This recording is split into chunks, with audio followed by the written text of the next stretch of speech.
immigration for the Dreamers, and one California town wants to become a sanctuary city for marijuana. This is Special Report.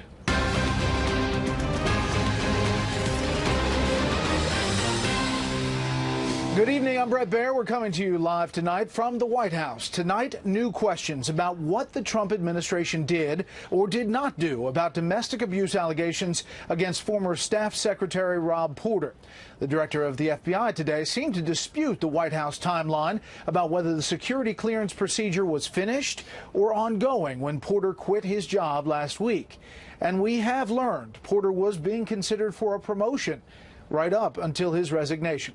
Chief White House correspondent John Roberts here on the North Lawn with all of this. A big story, John. Yeah, it continues to be, and now we're almost into day 7 here. It's something that a lot of people think the White House should have been able to put away in the first couple of days. Sources tell Fox News that the White House was considering expanding the Staff Secretary Rob Porter's role to possibly include some of the duties of the Deputy Chief of Staff Jim Carroll, who was nominated last week by the president to be the drug czar, the week before that, actually. The White House continues to insist that the worst of the revelations about Porter were not known until very recently, prompting a competing narrative today from the FBI. A day after the White House suggested the FBI clearance process failed to illuminate the allegations against Rob Porter in a timely fashion, FBI Director Christopher Wray tried to throw the White House under the bus. The FBI submitted a partial report on the investigation in question in March. And then a completed background investigation in late July.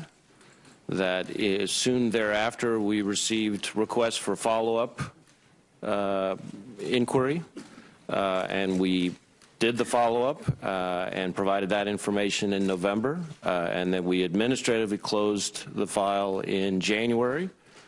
And then earlier this month, we received some additional information, and we passed that on as well. The White House, which has only said that it learned the full extent of the allegations against Porter last Tuesday, shifted its timeline today, acknowledging the FBI did give information on Porter to the White House Personnel Security Office. The White House Personnel Security Office, staffed by career officials, received information last year and what they considered to be the final background investigation report in November. In the view of Personnel Security Office, the FBI's July report required significant additional investigatory fieldwork before Personnel Security Office could begin to evaluate the information for adjudication. The White House Personnel Security Office, located across Pennsylvania Avenue from the White House, handles the information for security clearances. The press secretary today said the office had not completed the data gathering for Porter's security clearance at the time he resigned.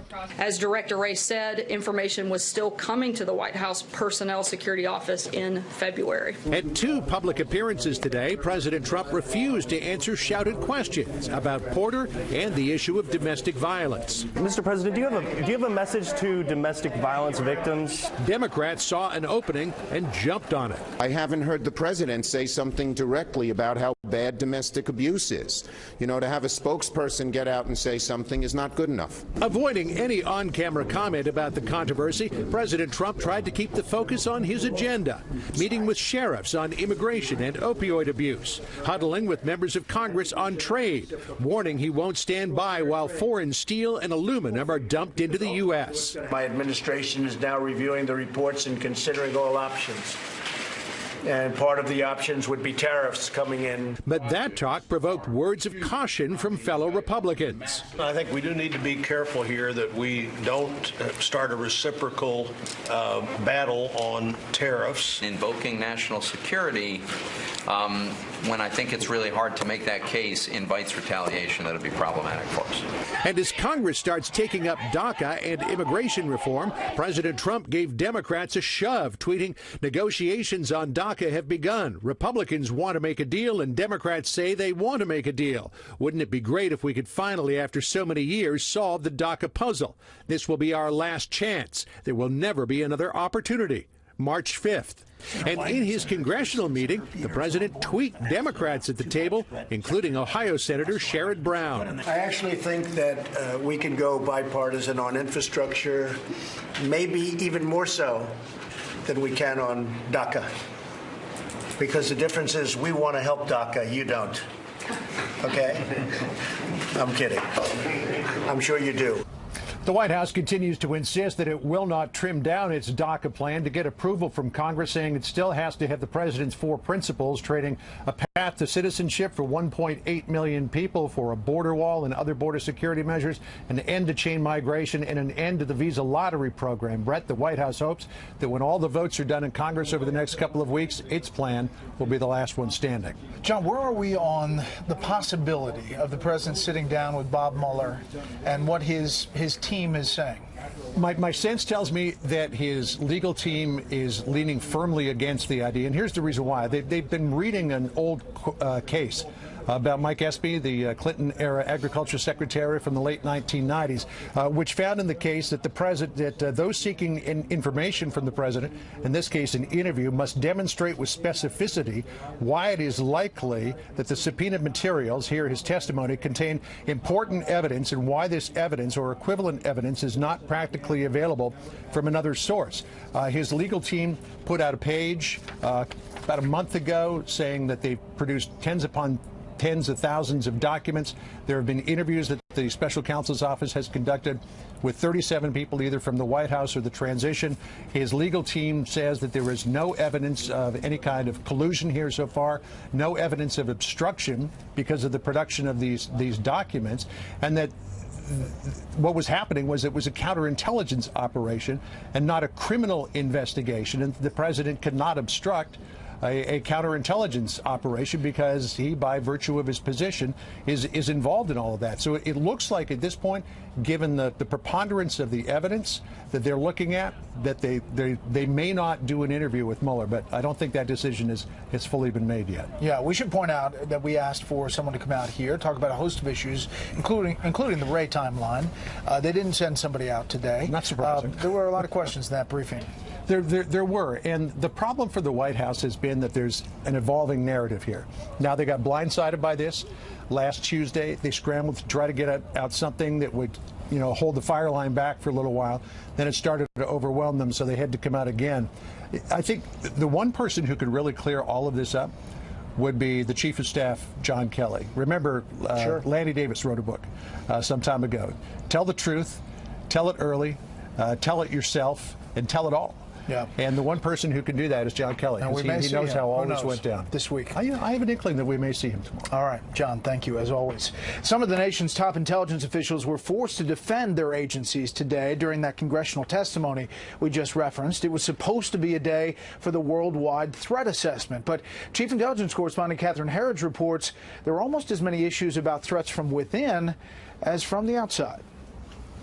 Many times a day, I'm confronted with unbelievable examples of integrity and professionalism and grit. A forceful defense of the FBI from Director Christopher Wray, who was asked about President Trump's characterization of Wray's bureau. Do you think the FBI's reputation is in any way in tatters? And are you confident in the independence of your agents? I'm a big believer in the idea that the FBI speaks through its work, through its cases, through the victims it protects. The annual intelligence threat hearing, often dominated by terrorism, got into the Russia investigation and the political fallout. On the House Republican staff memo that alleges surveillance abuses by the FBI and Justice Department during the 2016 election. We had then and continue to have now grave concerns about the accuracy of the memorandum because of omissions. We provided thousands of documents that were very sensitive and lots of briefings, and it's very hard for anybody to distill all that down to 3.5 pages. But there were no hard questions for the panel on the Democrats' counter memo that needs heavy redactions before the White House says the president will declassify it. On Russia's 2016 election interference, the nation's intelligence chief said there is universal agreement. There should be no doubt that Russia perceived that its past efforts as successful and views the 2018 U.S. midterm elections as a potential target for Russian influence operations. While Russian President Vladimir Putin's government is laying the groundwork to disrupt the midterms, Wray said they're already working with Homeland Security. At the FBI, together with DHS, recently, for example, scheduled meetings with various state election officials. There are ways, if people are a little bit creative and forward-leaning, to educate the state election. The American people are smart people.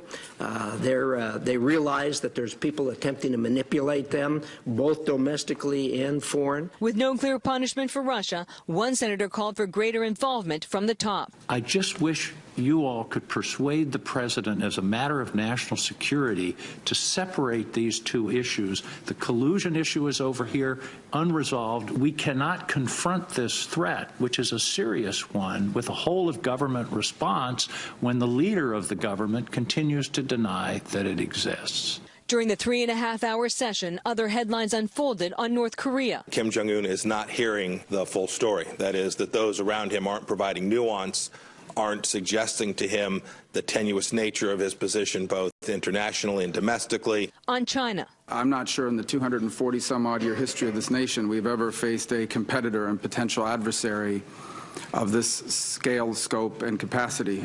On the national debt, the nation's intelligence chief testified it's unsustainable and poses a national security threat, adding the assessment is shared by current and former intelligence officials from both parties. Bret? Catherine Harridge on Capitol Hill. Catherine, thank you. A federal judge has granted a second nationwide injunction preventing President Trump from rescinding the DACA immigration program while lawsuits proceed. The judge says that while the president has the power to end the Deferred Action for Childhood Arrivals program, he relied on flawed legal positions to do so. The judge says the administration's stance that then-President Obama's decision to implement DACA was unconstitutional is erroneous. That will be fought by the Justice Department. One key senator says when it comes to immigration reform, it's the president's way or no way at all. This comes as the White House ups the pressure on Senate Democrats during what is supposed to be a rare open debate on this subject. Chief Congressional Correspondent Mike Emanuel tells us where we are right now. That expires beginning March the 5th, so we know we have a deadline. The president has offered a generous proposal. Republicans favor a plan offered by these 6 GOP senators, which is the legislative version of President Trump's blueprint, which resolves DACA, strengthens border security, eliminates the visa lottery, and ends extended family chain migration. There is no reason why reasonable people in Congress can't get together and get behind this. Yet the day after voting 97-1 to start debate in the Senate, the top leaders could not agree on how to begin. Let's get this debate started on the right foot. So I object to the leader's request. That led some Republicans to conclude Democrats don't want a solution. They'd prefer a 2018 campaign issue. Today, the majority leader said he wants to get something done this week. There's no reason not to come together and get a solution this week. This has been going on endlessly. They shut down the government over this. The Democratic whip blamed the White House. On September 5th of last year, it was the president who ended up ending the DACA program effective March 5th of this year and challenging Congress to respond. The Senate Democratic leader said cooperation will be necessary. I think the sooner the better. And if we can come up with a bipartisan compromise that looks like it's right in the ballpark of 60, let it rip. Let's go. But a key conservative says the president's proposal is a best and final offer. It's the president's framework bill or nothing, that they do want to, in fact, uphold the promises that they made, the Democrats made, to protect these young illegal immigrants. Some leading Republicans say it's either the president's offer or a more conservative option from House Judiciary Chairman Bob Goodlatte. It is clear the GOP believes votes on issues like sanctuary cities and other components are potentially damaging to red state Democrats up this year. Bret? Mike Emanuel live on the Hill. Mike, thanks.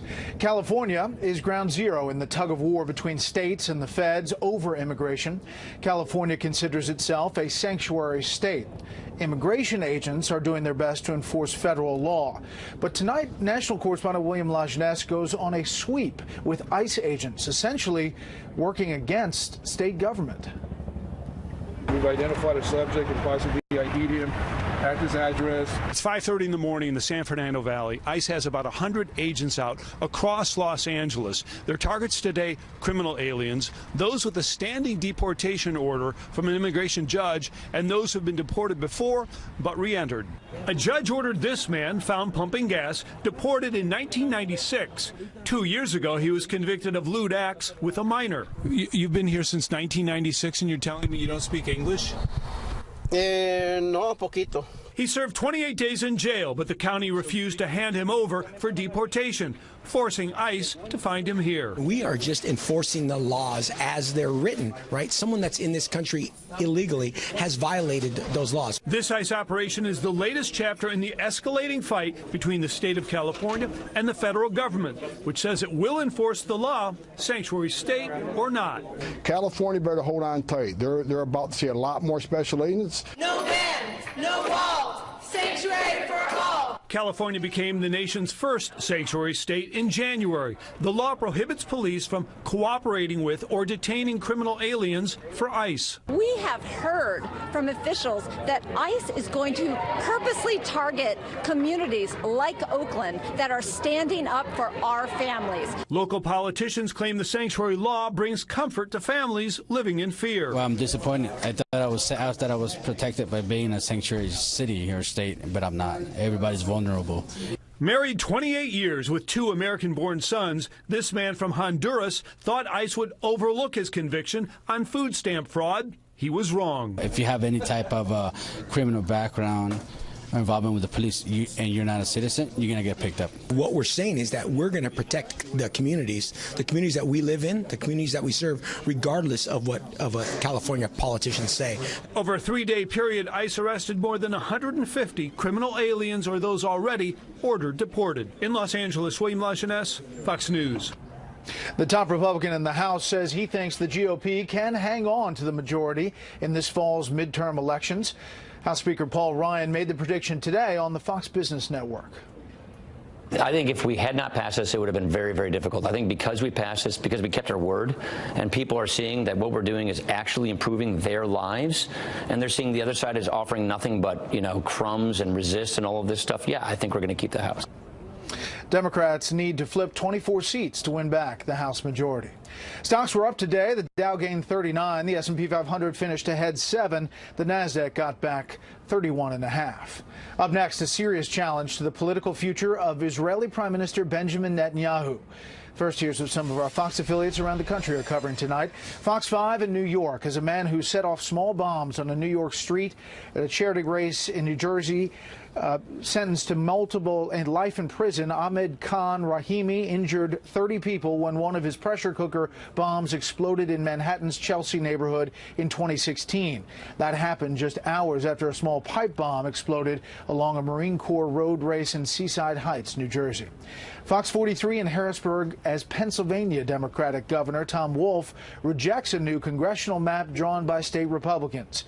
The Democratic majority state Supreme Court threw out Pennsylvania's then existing GOP-drawn congressional map because of partisan gerrymandering. And this is a live look at New Orleans from Fox 8. The big story there: Fat Tuesday celebrations in the Big Easy. The state holiday climaxes a 2-week carnival season. The New Orleans Convention and Visitors Bureau says this season brings about 1 million visitors and pumps about $840 million into the city's economy. And tomorrow, of course, Ash Wednesday. That's tonight's live look outside the Beltway from Special Report. We'll be right back.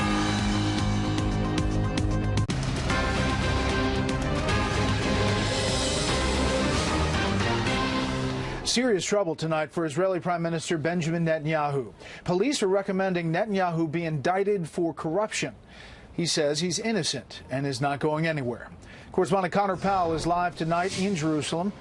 Hello, Connor. Bret, Israeli Prime Minister Benjamin Netanyahu is facing the most serious crisis of his political career. After months of investigations, the Israeli police sent a recommendation today to the Attorney General that Prime Minister Netanyahu should be charged in 2 separate corruption cases. Now, in the first case, Netanyahu was caught on tape trying to help an Israeli newspaper publisher in return for favorable coverage. In another case, Netanyahu is accused of accepting hundreds of thousands of dollars worth of gifts from several different businessmen. The Prime Minister doesn't deny accepting gifts like champagne, jewelry, and cigars, but insists they were just gifts from friends and not bribes. In a defiant television speech tonight, he denied the other allegations and promised to fight.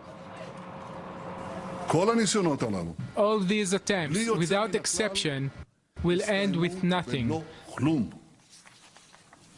Because I know the truth. I tell you, this time too, things will end with nothing. Now, just a few years ago, similar accusations of corruption brought down the government of then Israeli Prime Minister Ehud Olmert when his coalition partners just simply bailed on him. Prime Minister Netanyahu is saying he will not resign. So, Brett, we're waiting now to see if the Attorney General follows the recommendations of the police and actually goes forward with indictments. We'll follow this story. Connor Powell live in Jerusalem. Connor, thanks. A British judge is upholding the arrest warrant for WikiLeaks founder Julian Assange.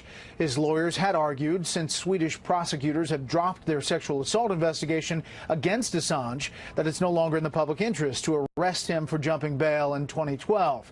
The judge disagreed, saying Assange should have the courage to face justice after hiding out in Ecuador's London embassy for more than 5 years. An incredibly sad sign tonight of just how bad things are in Venezuela. Multiple reports coming out of that country state that parents are now leaving their children at orphanages, hospitals, and even on the streets because they can no longer feed them. Venezuela is going through a years-long economic crisis. The Washington Post reports a study by a Catholic charity there finds 71% of Venezuelan children under 5 lack adequate nutrition. It had been just 54% 7 months earlier. Fox News is continuing efforts to try to get back into the country to provide live coverage inside Venezuela soon. The British government is unveiling new technology designed to remove extremist material from the internet. The software aims to stop the objectionable content before it goes online. Here in the U.S., there is concern that the government is losing the battle to keep terrorism off the web. Here's correspondent Jillian Turner. As paramedics rushed to treat victims in New York City's Halloween terror attack, experts were quick to warn lawmakers about ISIS connections in real time as the attack was unfolding. There has been an explosion of chatter during this hearing which suggests there may be a link to Islamic State in recent events that just unfolded during this hearing in New York. Now, rising concern about an uptick in jihadist activity on social media. Officials warning ISIS and al-Qaeda are spreading propaganda more effectively than ever before and accelerating their activation of Western cells. One of the things that the FBI is increasingly concerned about is that we've seen what they call the flash to bang time condense, which means the time that individuals are becoming exposed to this type of content and the time it takes them to sort of launch and carry out the attack is shrinking. American and European lawmakers now demand action from Google, YouTube, Twitter, and Facebook, saying it's time to step up and take responsibility for their content.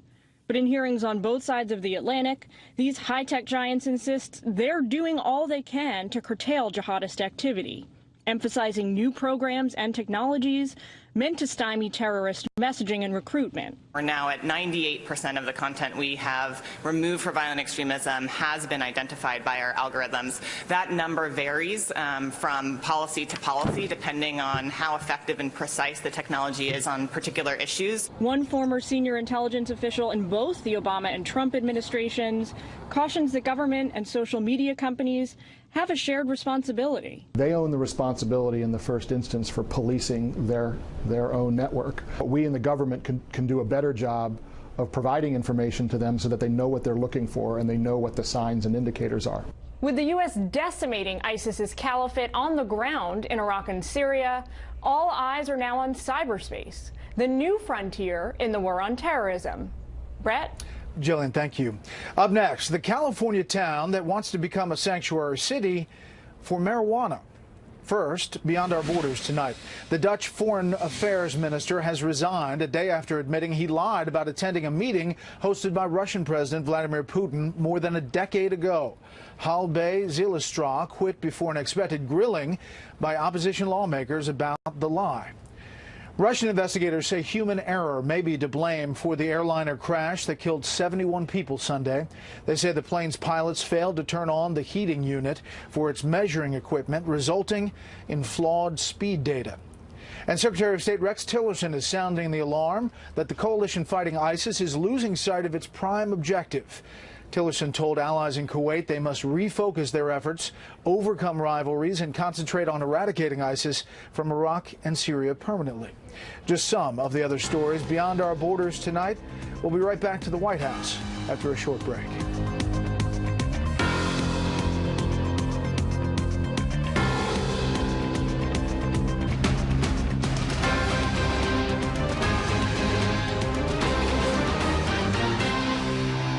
Welcome back to the White House. You know about so-called sanctuary cities where locals refuse to honor federal immigration law.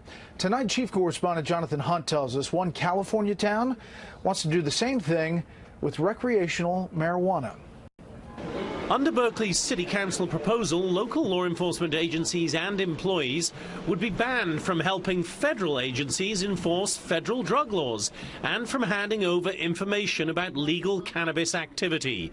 So it would directly shield Berkeley's licensed cannabis businesses and those who, under California's new recreational marijuana laws, are legally using pot. This is states' rights. It's not about conflict. It's about the Constitution. It's about democracy. It's about freedom. Councilman Ben Bartlett and his co-authors modeled the resolution on California's attempts to protect undocumented immigrants under new laws that critics say effectively make California a sanctuary state. So much so, in fact, that the proposal is titled Declaring Berkeley a Sanctuary for Adult-Use Cannabis Customers, Providers, and Landlords. The end user is so important.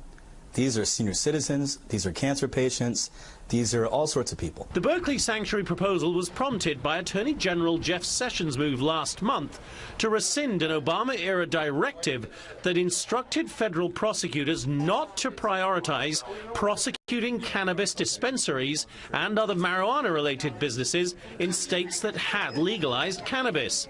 The DOJ described it as a, quote, return to the rule of law, and said it would, quote, reduce violent crime, stem the tide of the drug crisis, and dismantle criminal gangs. If something is legal under state law but illegal under federal law, it remains illegal under federal law. And Berkeley City Council is due to vote on its cannabis sanctuary proposal later this evening. Brett? Jonathan, thank you. The New Hampshire woman who won $500 million in the lottery is getting her day in court to try to keep her anonymity. Correspondent Molly Lyon is in Nashua tonight to tell us how that's going. This ticket is the most valuable piece of paper on the planet Earth.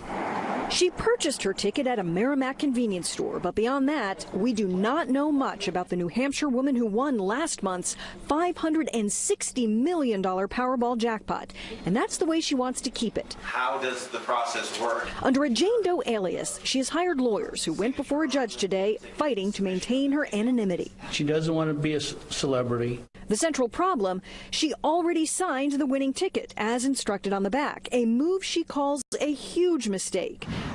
After contacting attorneys, she learned the administrator of a designated trust could have signed, maintaining her privacy and possibly her safety. There's documented history of people who are getting harmed, people who come into their homes. That's a real possibility. Whiteout isn't an option, as the State Lotto Commission says any alteration would invalidate the ticket. The integrity of the game is at stake, they say, and the rules cannot be bent. We don't feel that we can choose when we follow the law and when we don't. Lottery officials acknowledge the life-changing aspect of Jane Doe's win and offered this advice. It's like anybody who comes into sudden wealth, whether it be an entertainer, an athlete, or a lottery winner, she has to learn the ability to say no. Jane Doe's attorneys in the State Lottery Commission are working on a plan that would allow her to claim her jackpot without revealing her identity until the court comes to a decision. Now, it's unclear when the judge will rule, but in the meantime, Jane Doe's attorneys point out that she is losing roughly $14,000 a day in interest. Brett? We'll follow that one. Molly, thanks.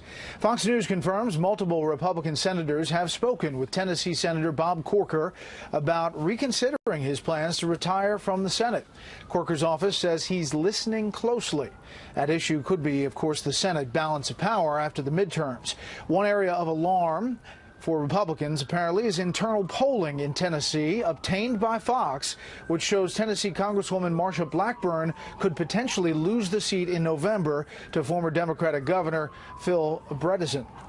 Blackburn's campaign says she has no plans to step aside if Corker re-enters the race and says, quote, anyone who thinks Marsha Blackburn can't win a general election is just a plain sexist pig. Major conflicts tonight between the FBI and the White House on the Rob Porter security clearance story. We'll talk about all of it in the timeline with the panel when we come back.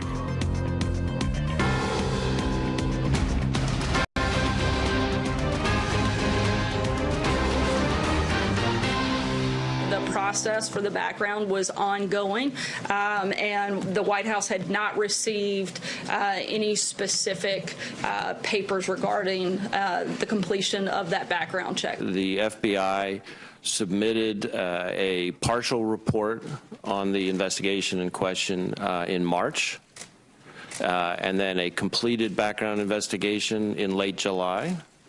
That is, soon thereafter, we received requests for follow-up inquiry, and we did the follow-up and provided that information in November, and then we administratively closed the file in January.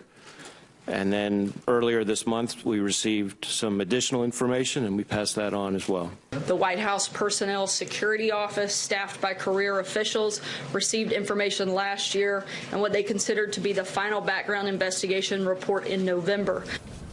Well, the White House trying to straighten out this timeline about Rob Porter, the allegations of abuse when everyone knew it here at the White House, and the timeline of events prior to his resignation last week. The Wall Street Journal, catching up with the White House Chief of Staff, asked on Monday if the White House should have handled Mr. Porter's situation any differently. Chief of Staff John Kelly said, quote, "No, it was all done right." Well, the first person that Kelly fired back in July, Anthony Scaramucci, said this on Twitter: based on FBI testimony, White House Chief of Staff John Kelly almost certainly knew about credible allegations of domestic abuse against Rob Porter at least 6 months ago, then recently forced others to lie about that timeline. Inexcusable. Kelly must resign. That's where we are tonight at the White House. Let's bring in our panel. Charles Hurt, opinion editor for The Washington Times. Charles Lane, opinion writer for The Washington Post. And Olivier Knox, Yahoo News chief Washington correspondent. Olivier, you have been dealing with this White House here on this timeline. They're trying to straighten it out. It's likely maybe we're going to hear from John Kelly, do you think, to try to... Well, typically from White Houses in damage control, there comes a point where they sort of have to put the person in charge in the room, whether that's the Chief of Staff, Kelly, or the White House counsel, Don McGahn. But not President Trump. Probably not President Trump. You know, he doesn't sign off on individual security clearances.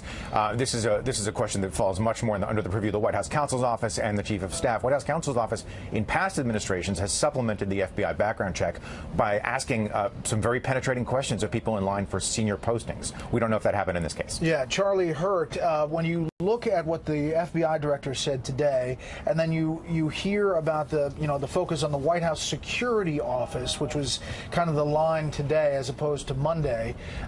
What do you think, and where does this story go? Well, to be sure, Christopher Wray today did not provide any cover to the White House on this situation. But under this presidency, I would also say that's probably the least shocking break between the FBI and this White House of the past year. But that said, you know, this debate about whether the information reached the White House or reached the personnel security office across the street, it kind of doesn't really matter. You know, extreme incuriousness about a situation like this is a problem in and of itself. But I think that if you read between the lines, you know, obviously the White House is going to play defense on this.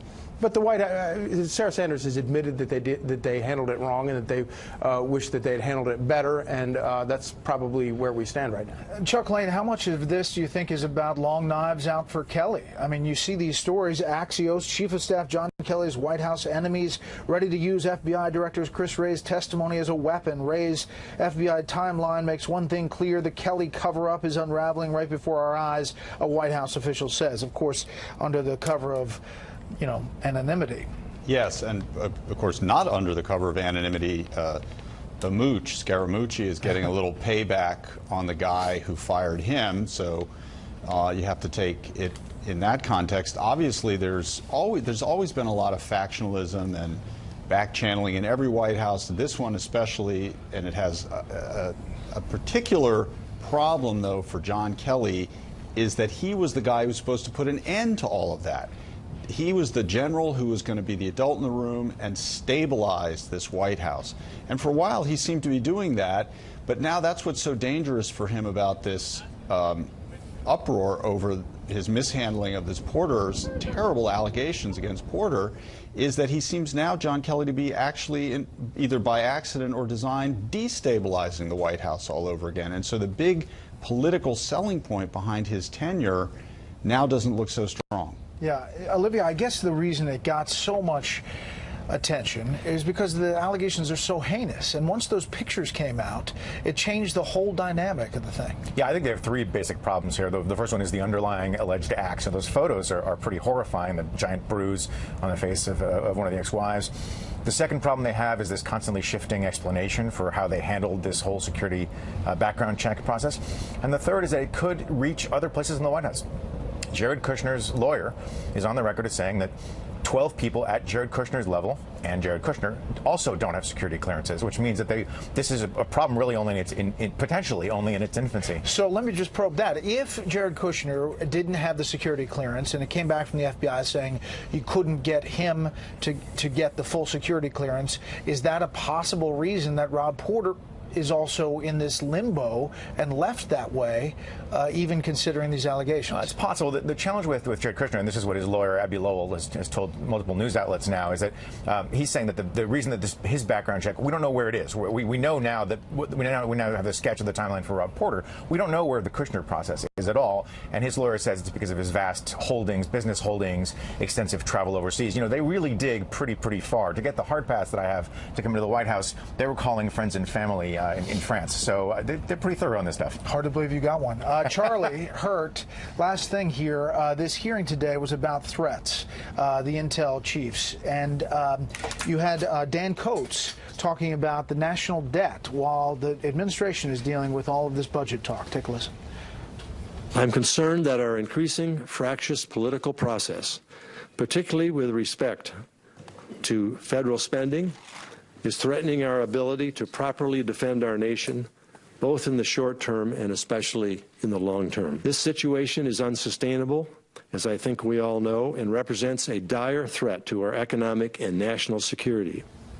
Director of National Intelligence there. We heard something similar from Mike Mullen, the former chairman of the Joint Chiefs. But this happens not in a bubble. I mean, it happens as the Trump administration is dealing with this budget, and House Speaker Paul Ryan is talking about how to deal with deficits down the road.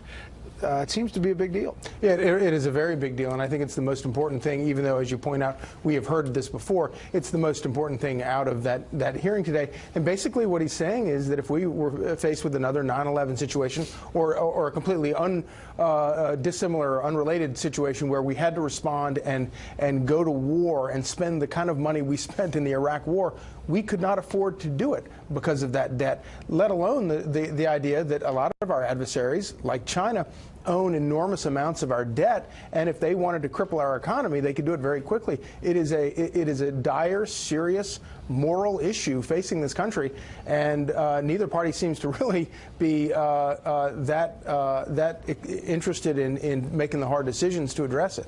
We're always one election away from those tough decisions, That's right. It seems. More with the panel about that threat assessment hearing and where we are right now after a quick break.